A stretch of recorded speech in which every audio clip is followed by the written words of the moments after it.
안녕하세요. 마음우체국 코너의 정신건강의학과 전문의 김재욱입니다. 오늘은 나를 공개적으로 망신 주는 친구에 대해 얘기해 보려고 합니다. 사연을 간단하게 읽어드릴게요. 저는 주변 사람들의 말에 공감을 잘 해주는 편이고 관계를 중요하게 생각해요. 그런데 주변에 저를 은근히 공격하는 친구가 있어요. 미묘하게 비꼬는 말투, 무시하는 말투를 사용하는데 그때는 당황스러워 그냥 넘어가지만 집에 와서 생각해보면 혼란스럽고 불쾌한 감정이 듭니다. 이런 친구의 은밀한 공격에 어떻게 대응해야 할까요? 선생님 주위에도 이런 친구가 있었나요? 있습니다. 있고 차이가 좀 있는 것 같아요. 애초에 계속 이러는 친구는 저는 결국엔 이제 멀어지거든요. 그런데 늘 이러진 않고 가끔씩 이러는 친구들이 있어요.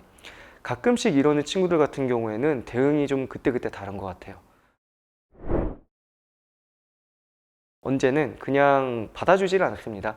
사실 받아주지 않으면 그 친구 혼자 이제 불편한 얘기를 하고 어색한 정적이 흐르거든요. 그 어색한 정적을 저는 활용한다고 생각을 해요. 누가 됐던 간에 여러 명이 있는 자리에서 본인이 어색함을 만들면 본인이 뭔가 좀 잘못됐다는 생각이 듭니다. 이제 어떻게 보면 그걸 압박으로 쓰는 거죠. 네가 한 말은 부적절해. 다음부터 그런 얘기를 하지 마. 그래서 정신과에서도 그룹 치료를 할 때 이런 방법들을 써요. 실제로 그분이 여러 명이서 얘기를 하다 보면 부적절한 얘기를 하는 경우가 있습니다. 그럼 거기에 대해서 평가를 하거나 비난을 하는 게 아니라 그냥 자연스럽게 주제를 다른 쪽으로 흐르는 거예요.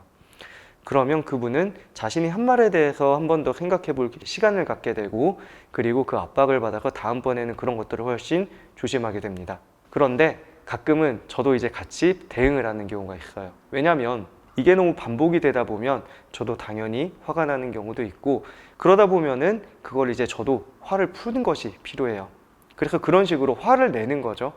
그런데 화를 내는 게 성숙하지 못한 게 아니라 이 화를 내는 것도 나름의 기능이 있습니다. 적어도 내가 지금 너의 말 때문에 불편하다를 직접적으로 알리는 그런 방식이기도 하고, 그리고 내가 이런 것들을 불편해하니 다음부터는 조심해달라라는 이제 경고도 돼요. 그래서 내가 실제로 불편한 것이 무엇인지 알리는 방법이 가장 좋은 건 대화가 끝난 다음에 1대1로 얘기하는 게 가장 성숙한 방법이지만, 그게 안 되면 차라리 화를 내는 게 낫습니다. 그런데 이런 얘기를 하시는 분들의 핵심이 이 얘기를 가장 어려워하세요. 내가 이제 불쾌하다는 반응을 전달하는 것 자체를 많이 어려워하시거든요. 그런데 이런 게 지속이 되다 보면 사실 의사소통에 문제가 생기는 겁니다. 내가 불편하다는 것을 상대방은 알지 못하는 상태로 계속 나를 불편하게 만드는 거고, 그게 만약에 이 친구가 의도한 게 아니라면 의도치 않게 두 명의 관계가 멀어지게 되는 거죠. 그래서 저는 경우에 따라서는 이제 잠깐 쉬어가거나 아니면 대화 주제를 바꾸는 것, 또는 가끔씩은 직접적으로 모여있는 자리에서 그걸 언급을 하기도 하고, 또는 모여있지 않은 자리에서 1대1로 얘기를 하기도 해요. 네가 나를 불편하게 만들고 있다를 알려준 다음에 상대방의 반응이 바뀌지 않는다면 저는 그때부터는 멀어집니다. 하지만 상대방이 바꾸려는 노력을 한다면은, 그 노력이 제 눈에 보이면은 그걸 굉장히 칭찬을 해줘요. 너 예전 같지 않게 되게 좋아졌다, 부드러워졌다, 이런 식으로 긍정적인 강화를 해주면 사람은 거기에 맞게 변해가게 됩니다. 저의 경우를 예를 들어서 설명을 해드렸어요. 그런데 가끔씩은 상대방이 정말 문제가 있는 경우가 있습니다. 어떤 의미냐면, 내가 너무 이제 부족한 사람이고 그 느낌이 너무 강하신 분들은 그걸 극복하기 위해서 다른 사람들을 찍어 누르게 돼요. 다른 사람을 비난하고 곤란스럽게 하면서 본인이 상대적으로 우월한 사람이다라는 걸 느끼시게 됩니다. 이런 분들이 직장에 굉장히 많이 있으세요. 내가 분명히 잘못하긴 했지만 그게 너무 과한 것 같다, 또는 내가 그 정도 잘못을 한 것 같지 않은데 나를 너무 공개적으로 망신을 준다 하는 경우에는 상대방이 거의 이런 경우에 해당이 됩니다. 그래서 이런 분들을 내가 성숙한 사람으로 만들려는 시도를 하는 경우도 있어요. 그런데 이게 쉽지가 않습니다. 특히 직장에서는 사람을 성장시키는 게 목표가 아니라 이제 직업 활동을 하는 것, 경제 활동을 하는 게 목표잖아요. 그래서 상대방이 이상한 사람인지 아닌지는 생각을 해주셔야 돼요. 이런 일이 있으면 집에 오셔서 한번 자신의 감정을 돌아봐야 됩니다. 내 감정이, 이분도 혼란스럽고 불쾌하다고 하셨잖아요. 거기서부터 시작이 되는 거예요.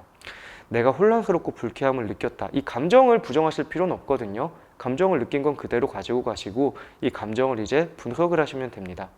분석을 하는 게, 내가 혼란스럽고 불쾌한 이유가 상대방이 저지른 모욕 때문일 수도 있고요. 아니면 상대방이 옳은 얘기를 했는데 부적절한 장소나 상황에서 얘기했기 때문에 내가 모욕을 느낄 수도 있고요. 또는 상대방이 전부 다 적절한 얘기를 했는데 내 안에 있는 열등감이 뭔가 자극이 돼서 불편하게 느껴질 수도 있어요. 내 혼란함과 불쾌함을 하나하나 분석을 하다 보면 머릿속에 있는 복잡한 감정이 생각의 영역으로 바뀌게 되고 감정이 일단 진정하게 돼요. 그러면 덜 피곤해지고 덜 힘들어집니다.